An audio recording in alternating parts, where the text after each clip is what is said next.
వంశీ పిటిషన్కి సంబంధించి ఇప్పుడు మీరు చూసారా నిన్న వాళ్ళు పొద్దున్న 7 ట్విట్టర్లో నేడే విడుదలని చెప్పి బ్రహ్మాండమైన విడుదలని చెప్పి పెద్ద ఇదేశారు. సాయంత్రం 7 భూమి బద్దలవుతుందని. భూమి మామూలుగానే ఉంది, ప్రశాంతంగానే ఎవరు ఉద్యోగాలు వాళ్ళు చేసుకుంటున్నారు, ఏమి బద్దలు కాల. ఏంటి అసలు ఆ వంశీ పిటిషన్ తర్వాత వంశీ గురించి ఆయన మాట్లాడినప్పుడు, జగన్మోహన్ రెడ్డి గారు మాట్లాడినప్పుడు వంశీ గారి భార్య నవ్విందని కూడా అదొక కథనం విపరీతంగా రౌండ్ అయింది నేను సోషల్ మీడియాలో. నేను ఇప్పుడు అదే చెప్తున్నా. ఇప్పుడు ఎవరు ఖర్చు నవ్వారు, లేదా నవ్వారా, లేకపోతే ఇంకో విధంగా ఫోటోలో వచ్చిందా, లేదా ఎవరు బాధపడ్డారు, జగన్మోహన్ రెడ్డి ఏ పాపను ఎత్తుకున్నాడు, ఇవన్నీ వీటన్నిటిని తవ్వి తీసి ప్రజలకు ఏంటండి ప్రయోజనం నాకు అర్థం కాదు. ఇప్పుడు చంద్రబాబు నాయుడు గారు అంటే అభిమానించే వాళ్ళు ఎవరో వెళ్ళి ఫోటో తీసుకుంటారు, మన దగ్గరే తీసుకుంటారు, చంద్రబాబు దగ్గర జగన్ దగ్గర తీసుకోరు.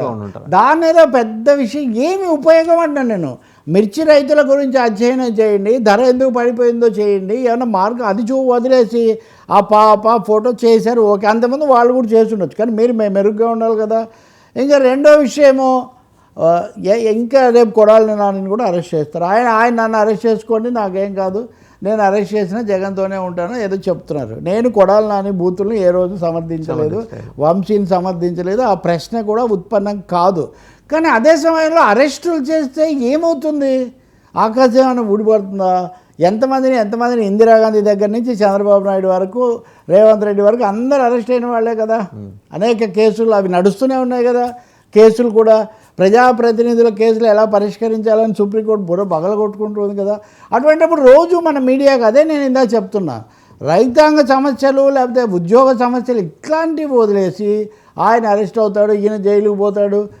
నిన్న ఆంధ్రప్రదేశ్ హైకోర్టు ఆగ్రహం వ్యక్తం చేసింది. ఏమని? ఆ రమణ అనేటటువంటి యూట్యూబర్ ఎవరు ఆయన అరెస్ట్ చేశారు, ఆయన భార్య వచ్చిందని మేము ఇప్పటికి 60 సార్లు తాకీదులు ఇచ్చినా మీరేం స్పందించట్లేదు, ఇష్టానుసారం మీరు అరెస్టులు చేసేసి మాకు సమాధానం లేకపోతే ఏమవుతుంది, మేము చాలా సీరియస్ అని చెప్పింది. సార్, రఘురామకృష్ణరాజును అనుచితంగా చేసినా, చంద్రబాబును చేసినా, ఇంకోటి చేసినా అనుచితమైన దే రూల్స్, దానికి కొన్ని పద్ధతులు ఉన్నాయి, జైలు మాన్యువల్స్ ఉన్నాయి, కస్టోడియల్ ప్రొసీజర్స్ ఉన్నాయి, ప్రోటోకాల్స్, అవి చేయాలి ఇంకంతే. ఇప్పుడు వంశీ అరెస్ట్ అయితే బద్దలు అవుతుందన్నారు, ఏం కాలేదు. అలాగే బయటకు వచ్చి మొదలు పెడతాడని వీళ్ళు అన్నారు, ఆయన ఏం బయటికి రాలేదు. Court will take care of it. నిన్న ఆయనకేం బెయిల్ రాలేదు, వచ్చే అవకాశం కూడా లేదు. ఎందుకంటే SC ST అట్రాసిటీస్ అయినప్పుడు అది నాన్ బెయిలబుల్. ఒక దశలోనేమో కింది కోర్టుకు మళ్ళీ వెళ్ళండి అని చెప్పారన్నారు. ఇప్పుడు ఒకటే పిటిషన్ ఇంకా ఉంది, మరి ఈ సమయంలో ఆ చట్టానికి కూడా ఇటీవల కాలంలో కొన్ని సవరణలు వచ్చినాయండి. బహుశా ఆ మేరకు అవి ఒకవేళ అప్లికబుల్ అయితే వంశీకి ఏమన్నా రిలీఫ్ రావచ్చేమో. అది ఓన్లీ మొదటిదేమో ఇప్పుడు ఆయన కింద పడుకోలేడు, ఆయనకు శారీరకమైన సమస్యలు కొన్ని ఉన్నాయి, వాటి కోసం కొన్ని ప్రత్యేక వసతులు అడిగారు వాళ్ళు. దాన్ని ఈ రోజుకి వాయిదా వేశారు. బహుశా మనం ఈ పాటికి కూడా వచ్చి ఉండొచ్చు, లేకపోతే సాయంత్రానికి అవి రావచ్చు. ఇప్పుడు వచ్చినా రాకపోయినా ఇప్పుడు చంద్రబాబు నాయుడికి AC ఎందుకు పెట్టాలి, చంద్రబాబు నాయుడుకి ఫ్యాన్ ఎందుకు పెట్టాలి, మనం బాధించాం కదా.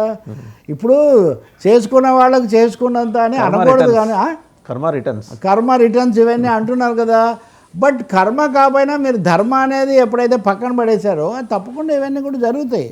ఆ ఊరికి ఊరు ఎంత దూరమో ఈ ఊరికి ఆ ఊరు అంతే దూరం. ఆ పార్టీ పట్ల మీరు ఎలా వ్యవహరించారో మీ పట్ల మళ్ళీ నేనైతే నేను అప్పుడైనా ఇప్పుడైనా కక్ష సాధింపులు ఉండకూడదు, చట్టం ఉండాలి. అది అటు పెడితే వైసీపీ వాళ్ళు బద్దలయ్యే వ్యవహారం అంటే ఏదై ఉండొచ్చు మీరు అనుకుంటున్నారు? ఏమని నా మీకు నిన్నంతా తిప్పారు, 7 మేము బద్దలు చేయబోతున్నామని. బహుశా ఆయన బయటకు వచ్చేస్తాడు అని వాళ్ళు ఎక్స్పెక్ట్ చేసినట్టున్నారు.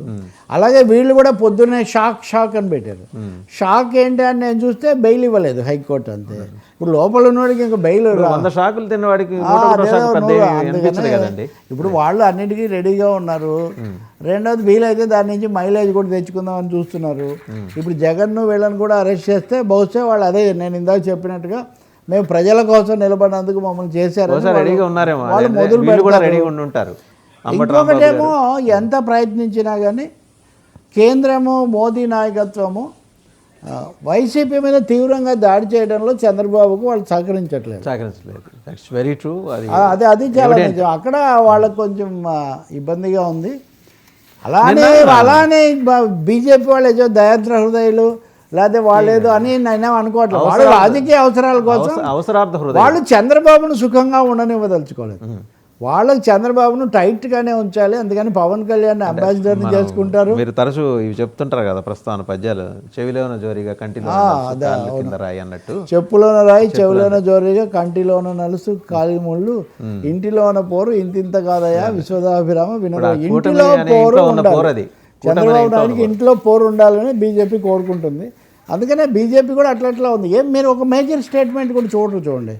ఎన్డీఏ వచ్చాక ఆ సత్యకుమార్ మంత్రి అప్పుడప్పుడు వెంకయ్య నాయుడు శిష్యుడు ఆయన అటు ఇటు వెళ్ళి రావడం మినహాయిస్తే ఇంకా మీరు ఏ మేజర్ స్టేట్మెంట్ చూడరు. బహుశా కొత్త అధ్యక్షుడు వస్తే ఏమైనా జరుగుతుందేమో, ఆ కొత్త అధ్యక్షుడు ఎవరు అన్నది కూడా మనం ఇంకా సస్పెన్స్.